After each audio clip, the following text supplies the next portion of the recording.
ಇದೆ ಮಕ್ಕಳಲ್ಲಿ ಎಷ್ಟು ಆತಂಕ ಇದೆ ಅಂತ ಹೇಳಿ ನೀಟ್ ಪರಿಶ್ರಮ ಅಕಾಡೆಮಿಯ ಸಂಸ್ಥಾಪಕರಾಗಿ ಬಹಳ ಹತ್ತಿರದಿಂದ ತಾವು ಗಮನಿಸಿರ್ತೀರಿ. ಏನು ಹೇಳ್ತೀರಿ ಸದ್ಯದ ಸಿಚುವೇಶನ್ ಬಗ್ಗೆ? ಮೊದಲನೇದಾಗಿ ಮಕ್ಕಳಿಗೆ ಏನು ಹೇಳೋಕೆ ಬಯಸ್ತೀರಿ ಸರ್? ಇವಾಗ ತಾನೇ central HRD minister Dharmendra Pradhan ಅವರು ಜೂನ್ 21 ಎಕ್ಸಾಮ್ ಇದೆ ಅಂತ ಹೇಳಿದ್ರು. ಇನ್ನು 35 ದಿನ ಇದೆ. ಮೆಡಿಕಲ್ ಆಸ್ಪಿರೆಂಟ್ಸ್ಗೆ ಇದು ತುಂಬ ಚಾಲೆಂಜಿಂಗ್ ಡೇಸ್. ಮೇಡಮ್, ದಿನಕ್ಕೆ 12ರಿಂದ 14 ತಾಸು ಓದಲಿಲ್ಲ ಅಂದರೆ 720ಗೆ 600 ಮೇಲೆ ದಾಟಕ್ಕಾಗಲ್ಲ. ಇನ್ಕ್ಲೂಡಿಂಗ್ ಕ್ಲಾಸಸ್ ಎಲ್ಲ ಸೇರಿದ್ರೆ 12 hours 14 hours ಓದಬೇಕು.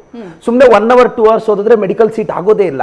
ಇಷ್ಟೆಲ್ಲ ಮಕ್ಕಳು 2 ವರ್ಷದಿಂದ ಕಷ್ಟಪಟ್ಟು ಲಾಂಗ್ ಟರ್ಮಲ್ಲಿದ್ದರೆ 3 ವರ್ಷದಿಂದ ಕಷ್ಟಪಟ್ಟಿದ್ರೆ ಇವ್ರು ಏಕಾಏಕಿ ಎಲ್ಲೋ ನಾಸಿಕ್ಕಲ್ಲಿ ಪೇಪರ್ ಲೀಕ್ ಆಗೋಯ್ತು, ಇವತ್ತು ಎಕ್ಸಾಮ್ ಮಾಡಿಬಿಡ್ತೀವಿ ಅಂದರೆ, ನೀವು ಹೇಳ್ದಂಗೆ ಮೇಡಮ್ NT ಅವರು ಟ್ವೀಟ್ ಮಾಡಿದ್ರು ಲಾಸ್ಟ್ 10 days ಇದ್ದಾಗ, ನಾವು ನಿಮಗಿಂತ 10 ಹೆಜ್ಜೆ ಮುಂದೆ ಇದ್ದೀವಿ, ನೀವು ಇನ್ನೂ ಚಿಕ್ಕ ಮಕ್ಕಳಲ್ಲ, ನೀವು ನಮ್ಮ ಹಂತಕ್ಕೆ ಬರೋದು ಇನ್ನೂ ಕಷ್ಟ ಅಂತ ಟ್ವೀಟ್ ಮಾಡಿದ್ರು ಇವರು.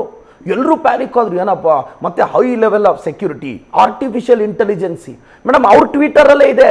ಇಷ್ಟೆಲ್ಲ ಹೇಳಿ May 1 ಪೇಪರ್ ಲೀಕ್ ಆಯಿತು ಅಂತ ಹೇಳ್ತಾರೆ.